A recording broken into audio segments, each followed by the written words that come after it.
የመጽሐፍ ቅዱስ ክፍል ኦሪት ዘፍጥረት ምዕራፍ 28 ቁጥር 10 ጀምሮ ያለውን ክፍል ነው ማነብላችሁ። ያዕቆብም ከበርሳብ ወጥቶ ወደ ካራን ሄደ። ወደ አንድ ስፍራም ደረሰ። ፀሐይም ጠልቃ ነበርና ከዚያ አደረ።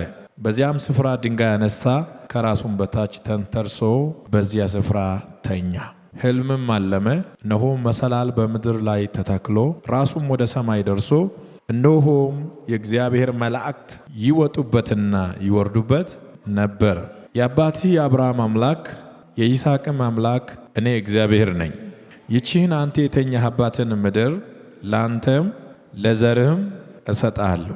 ዘርህም እንደ ምድር አሸዋ ይሆናል። እስከ ምዕራብና እስከ ምስራቅ፣ እስከ ሰሜንና እስከ ደቡብ ተስፋፋለህ። የምድርም አሕዛብ ሁሉ በአንተ በዘርህም ይባረካሉ።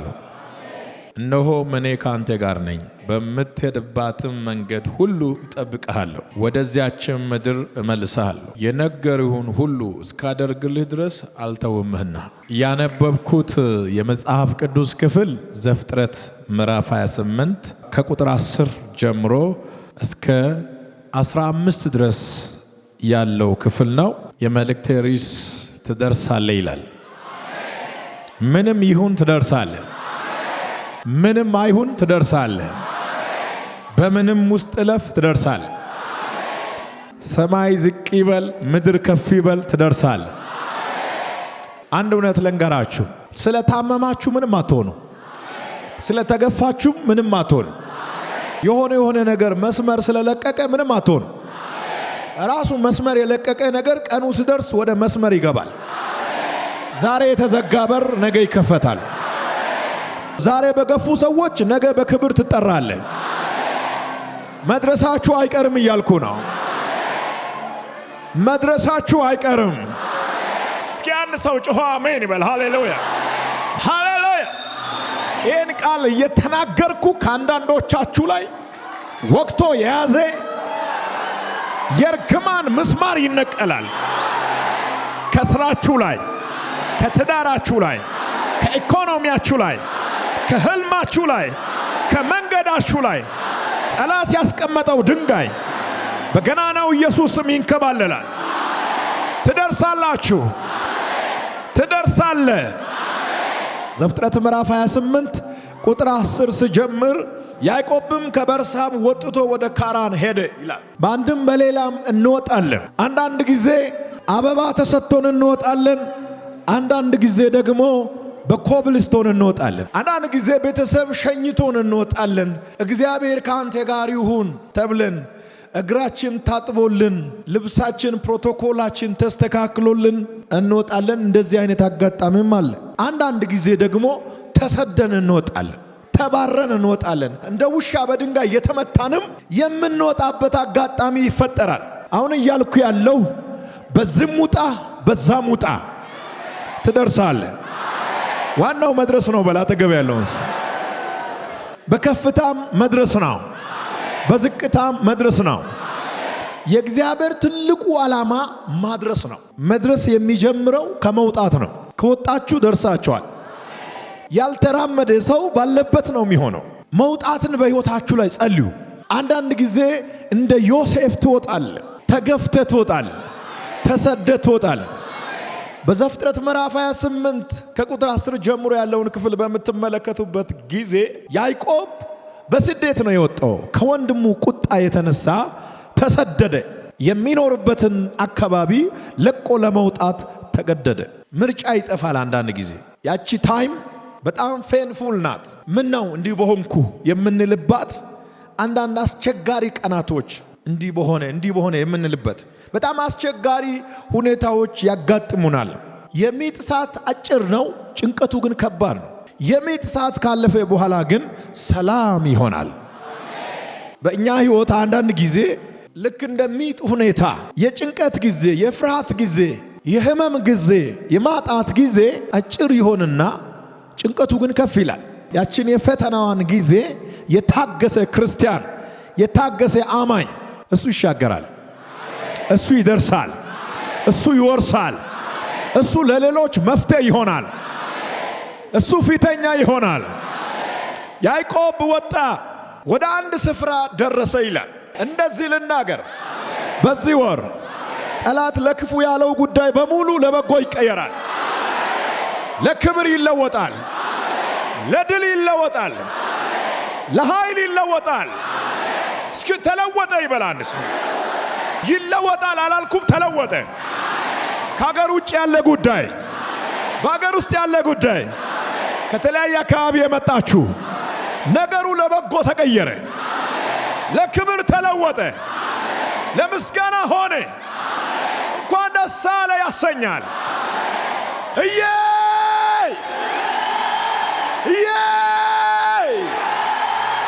አቻንያሶ ምዕራፍ 28 ቁጥር 11 ላይ ወደ አንድ ስፍራም ደረሰ፣ ፀሐይም ጠልቃ ነበረና ከዚያ አደረ። በዚያም ስፍራ ድንጋይ አነሳ፣ ከራሱም በታች ተንተርሶ በዚያ ስፍራ ተኛ። አያችሁ፣ ድንጋይን እንደ ትራስ ተጠቅሞ በምድረ በዳ ተኛ። ቦታው ምድረ በዳ ነው፣ አውሬ ያለበት ስፍራ ነው። ነፍሱን አሲዞ በበረታ ጨለማ ውስጥ ድንጋይን እንደ ትራስ ተጠቅሞ ያዕቆብ ተኛ። ያዕቆብ ሌላ ቀን እንዳለ አላየም። የመጨረሻ ምሽት ብሎ ነው የተኛው። ጭው ባለ ምድረ በዳ ግራ በሚያጋባ ጨለማ ውስጥ ዘንዶና አንበሳ በሞላበት ስፍራ ተኝቴ ነገ 4 ሰዓት እንገናኝ አትልም። ነገ 4 ሰዓት ለመገናኘት ዛሬ ሴፍ በሆነ አካባቢ መተኛት አለብህ። ያዕቆብ ግን በጣም ሪስክ በሆነ አካባቢ 90% ሳይሆን 100% ሪስክ በሆነ አካባቢ ተኝቶ ተስፋውን ጥሎ በቃ ብሎ ሲተኛ ከላይ እስከ ታች አንድ መሰላል ተዘረጋ። ያልተለመደ አካሄድ ነው ይሄ። ያልተለመደ አሰራር ነው ይሄ። እስኪ አንድ ሰው አሜን በል። የጎረቤት እጅ ሲመለስ የሰማይ እጅ ይዘረጋል። አሁን እዚህ ውስጥ ያላችሁ ሰዎች የብዙ ሰዎች እጅ ተመልሰዋል። የሰማይ እጅ ተዘርግቷል። የሰማይ እጅ ይዘረጋል።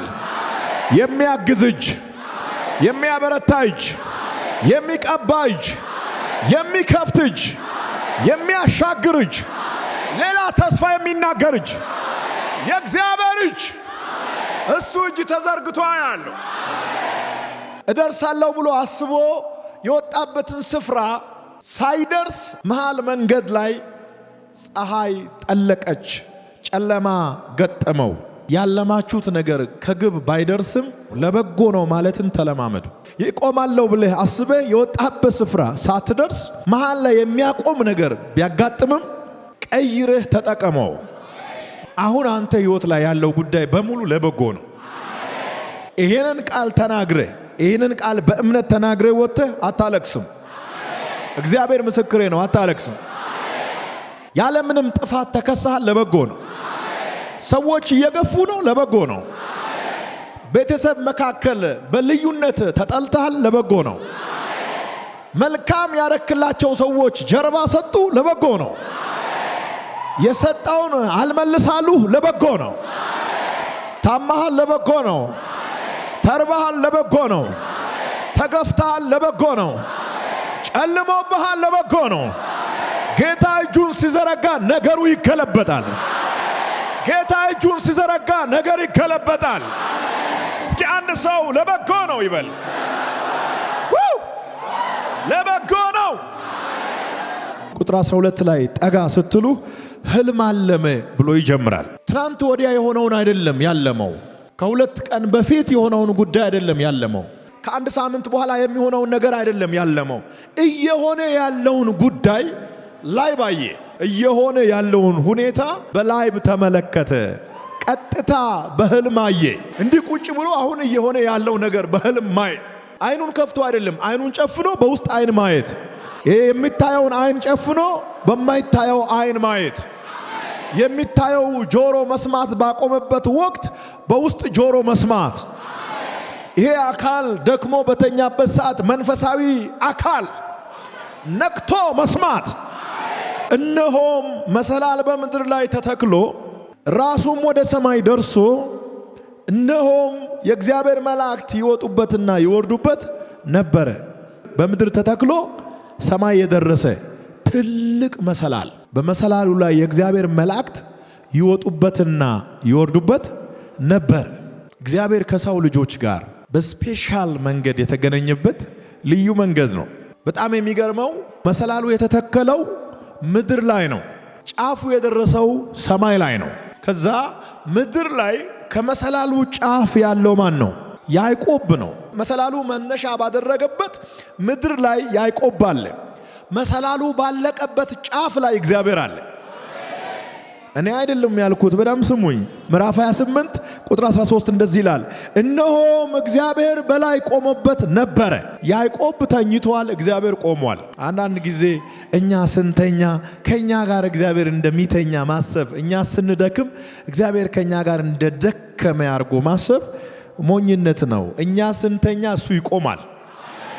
አሁን እግዚአብሔር ቆሟል። ምን ትላለህ አንተ ሰው? እግዚአብሔር ስላንተ ቆሟል።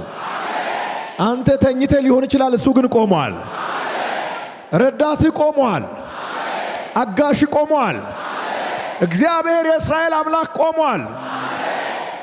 እነዚህ ሶስት ነገሮችን በደንብ አስተውሉ። ምድር ላይ ያዕቆብ አለ። መሰላሉ የጀመረው ከምድር ነው፣ የተተከለውም በምድር ላይ ነው። ሄዶ ጫፉ ያለቀው በሰማይ ላይ ነው። በመሰላሉ ጫፍ ላይ ደግሞ የእስራኤል አምላክ አለ። ያዕቆብ አለ፣ መሰላሉ አለ፣ ከዛስ እግዚአብሔር አለ። መሰላሉ ማን ነው? ኢየሱስ ነው። አይታይም ግን ኢየሱስ ነው።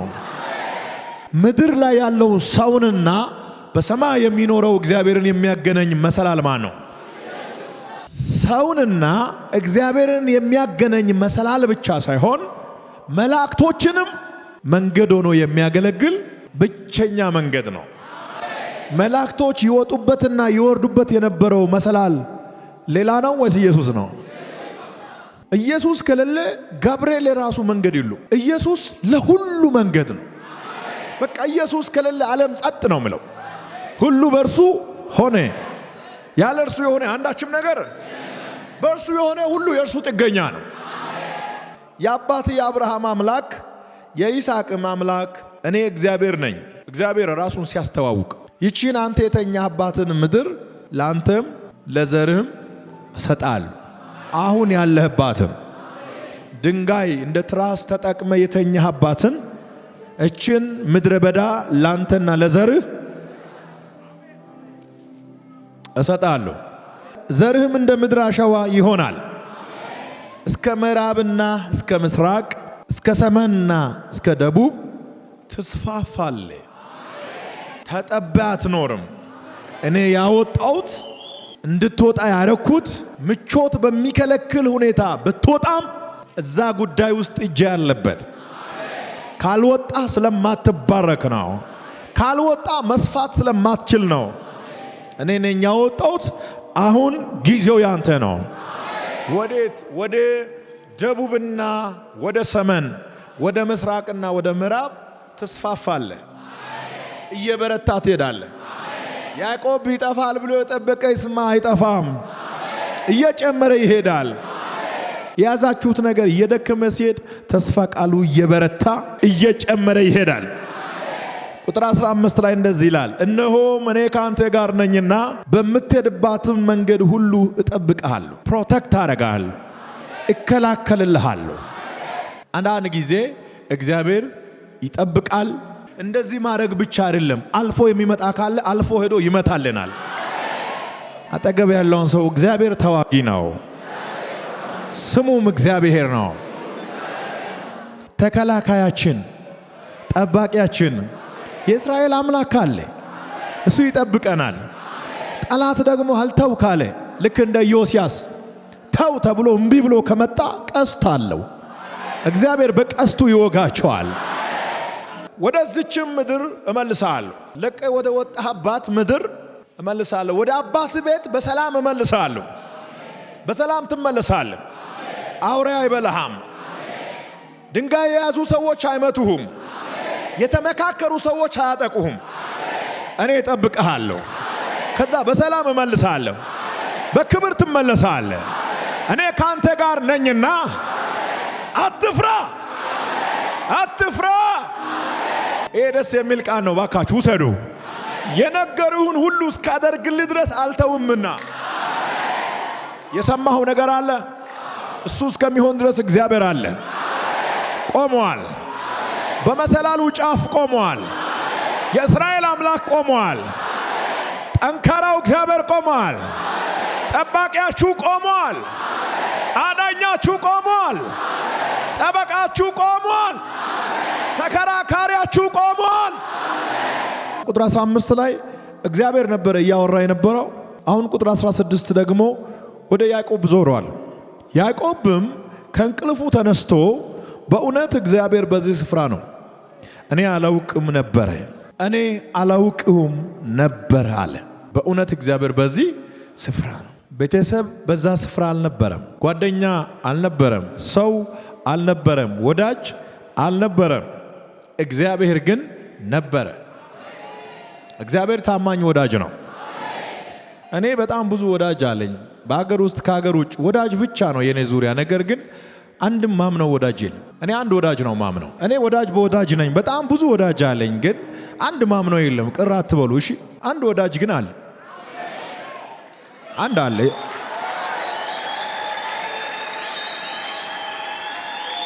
አብሮ ሻይ የሚጠጡ ሰዎች አሉ። ምን እንነጋገራችሁ ሰዎች አሉ፣ ግን ወዳጅ አይደሉም። ወዳጅ ማለት የማይተው ነው። የማይተው ደግሞ እግዚአብሔር ነው። ስለዚህ እኔ በሰው ጥገኛ መሆን አልፈልግም። እንደዛ የሆናችሁ ሰዎችም ካላችሁ በኋላ ትሰበራላችሁ። ሰው አብሮ ሻይ ይጠጣል፣ ምግብ ይበላል፣ ልብስን ትሰጣለህ፣ ልብሱን ትቀበላለህ። መኪናውን አንድ ቀን አንድ ሳምንት ትሰጣለህ፣ ቁልፉን። ያንተም እንደዛው ትቀያየራ፣ ትጫወታላችሁ፣ ትመካከራላችሁ።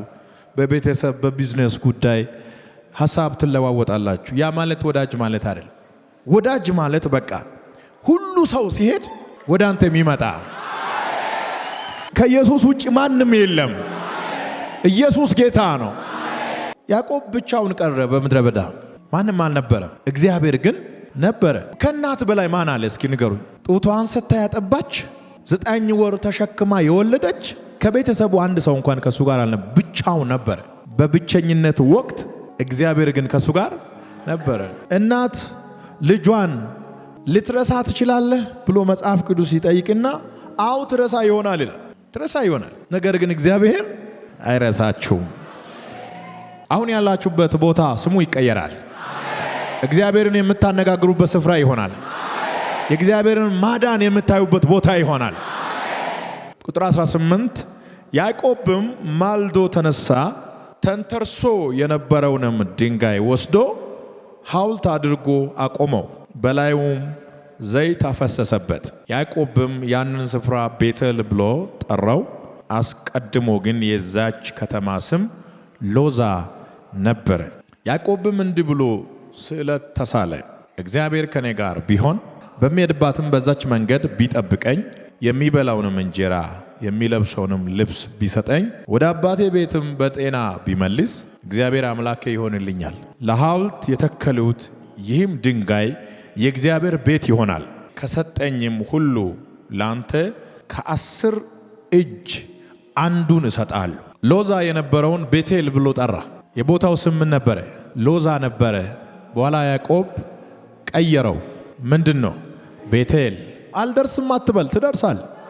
ለምዶም አትደርሰው፣ ትደርሳለ ጌታ ብሎ ሲናገር ግን እኮ ይላል ሰይጣን መጥቶ፣ ግን እኮ የቤት ክራይ ጨምሮ፣ ግን እኮ እንትን ተበላሽቷል፣ ስራ ተበላሽቷል፣ ግን እኮ አንተ እኮ እዚህ በኩል አንደኛው ኩላሊት አይሰራም፣ ግን እኮ መራመድ አትችልም ይላል። አንተ ደግሞ ለሱ ዞረ፣ ግን እኮ ጌታ አለ።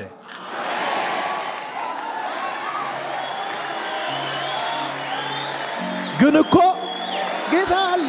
ገንዘብ የለም አካውንት ውስጥ 450 ብር ብቻ አለ፣ ግን እኮ እዚህ በኩል እንዲህ አለ ሲል አንተም ደግሞ አው ልክ ነው፣ ግን እኮ ጌታ አለ። ግን እኮ ጌታ አለ። ግን እኮ ኢየሱስ አለ። አረ ግን እኮ ጌታ አለ ይበላል።